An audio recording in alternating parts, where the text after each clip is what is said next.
Fellow citizens of the OECS, June 18, 2017 marks the 36th anniversary of the establishment of the Organization of Caribbean States.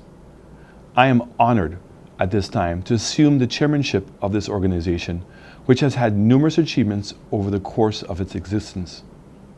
Our grouping of tiny states has, against all odds, successfully established the Eastern Caribbean Central Bank, Eastern Caribbean Supreme Court, Eastern Caribbean Civil Aviation Authority, and the Eastern Caribbean Telecommunications Authority.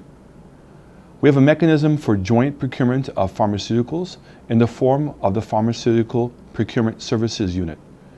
In our diplomatic relations, we benefit from joint representation to the European Union and share a technical mission in Geneva, which represents our interest in the WTO.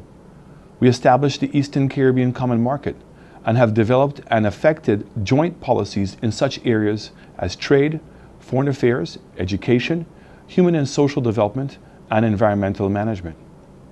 We approach together our participation in various regional and international arrangements, including the Caribbean Community, the CARICOM, the Association of Caribbean States, the United Nations, as well as its specialized agencies. In January 2011, the entry into force of the revised Treaty of Basse-Terre paved the way for deeper integration through the formation of an economic union.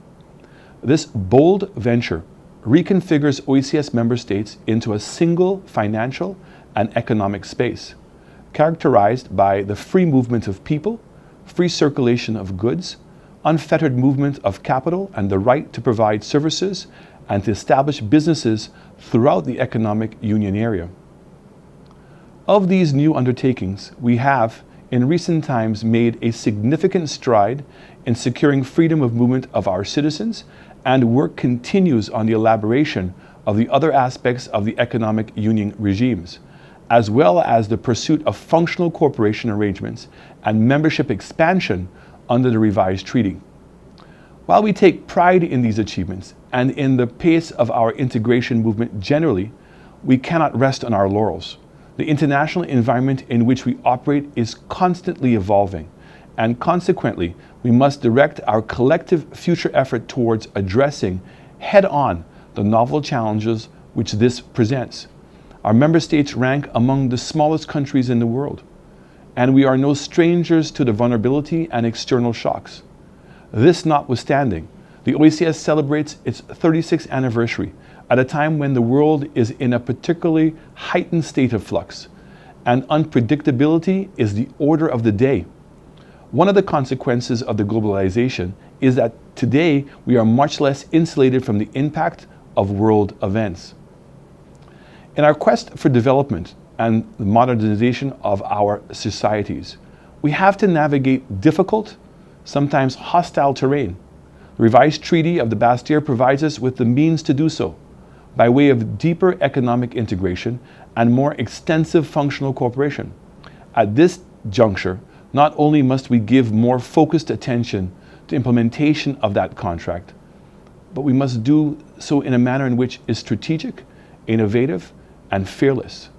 As individual citizens and as a community of nation states and territories, we must leverage this integration movement to tackle our problems of high indebtedness, low employment, poverty, crime and security, climate change, food security, health-related challenges, inactivity in our private sector, and adverse conditions of trade and international commerce. In our international relations, we're witnessing changes in the administration of some of our traditional partners, of note being the United States, United Kingdom, and France. Moreover, the United Kingdom, a strong Caribbean partner, will be withdrawing from the European Union at a time when our member states will be involved in negotiating a successor to Cotonou Agreement, which has government development cooperation between the European Union and the African, Caribbean, and Pacific group of states since 2000. In this climate of uncertainty, the OECS is called upon to re-engage our partner countries and organizations in an attempt to secure the continuation of our long-established relationships and to deepen existing bonds in mutually beneficial ways. At the same time, we recognize that we must assert ourselves internationally and extend our diplomatic outreach to new partners who pursue common objectives and adopt principles which are consistent with those of the OECS. In all instances, we must ensure that we design new partnership arrangements which take cognizance of our peculiar characteristics and needs as small island developing states. With respect to environment, we face myriad challenges which are linked to climate change and which threaten our very existence as countries. We witness the continued rise in temperatures and sea levels, unprecedented rainfall patterns, and more intense storms and drought conditions. Combating climate change and increasing our resilience must therefore be high on the agenda of the OECS. Security is yet another major concern of our region. While integration and the free movement of people, capital, and goods may foster economic gain, they also have the potential to increase our vulnerability. We must work to enhance the security of our single space, to combat cross-border crime, and to guard against the threat posed by a spread of intolerance and extremism. In all of our responses, the development of our people is pivotal. Our citizens should be able to function as a social and economic actors within a truly single OECS space, and to use that era to launch themselves into the international arena. In order to achieve this, singular effort must be made to design education systems which support market demands, which maximize the use of modern technologies, and which ultimately provide wholesome OECS citizens. The landscape is perpetually shifting. In order to remain relevant, the OECS must be anticipatory and nimble, furnishing member states with the mechanisms for growth and sustained development, which individually they cannot provide for themselves. Fellow citizens, as we move forward with our integration agenda, we encourage everyone to be a full participant and owner of our OECS.